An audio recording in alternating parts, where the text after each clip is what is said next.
Malaysia calling visa বা নতুন work visa নিয়ে এখনই কোনো সুখবর নেই।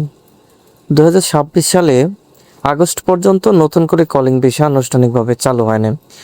বর্তমানে সরকারি অগ্রাধিকারের ভিত্তিতে শুধু সেই সব কর্মী মালয়েশিয়া যাওয়ার সুযোগ তৈরি হয়েছে যাদের প্রায় 2 বছর আগে ভিসা থাকলেও বিভিন্ন কারণে তারা যেতে পারেননি।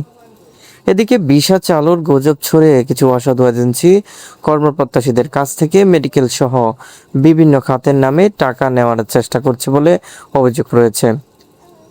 তাই ভিসা চালু হয়েছে এমন কোনো দাবিতে যাচাই ছাড়া কাউকে টাকা না দেওয়ার পরামর্শ দেওয়া হচ্ছে। যারা ভবিষ্যতে মালয়েশিয়া যাওয়ার প্রস্তুতি নিতে চান তারা সরকারি বিদেশি ভ্রমণ সংক্রান্ত অ্যাপে প্রয়োজনীয় রেজিস্ট্রেশন করে রাখতে পারেন। পাশাপাশি জনতা ব্যাংকে অ্যাকাউন্ট খোলার মতো প্রাথমিক প্রস্তুতিও সম্পন্ন করে রাখা যেতে পারে। তবে কোনো এজেন্সির মাধ্যমে যাওয়ার আগে সবচেয়ে গুরুত্বপূর্ণ বিষয় হলো এজেন্সিটির রিক্রুটিং লাইসেন্স বর্তমান বৈধ ও সক্রিয় কিনা, সেটি কোনো কালের তালিকায় রয়েছে কিনা তা যাচাই করা।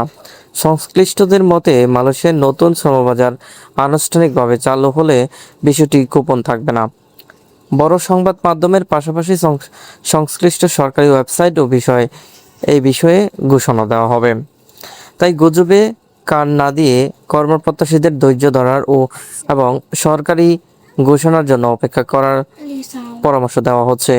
মালয়েশিয়া ভিসা সংক্রান্ত নির্ভরযোগ্য আপডেট পেতে সঙ্গে থাকুন এসএন অনলাইন বিডির।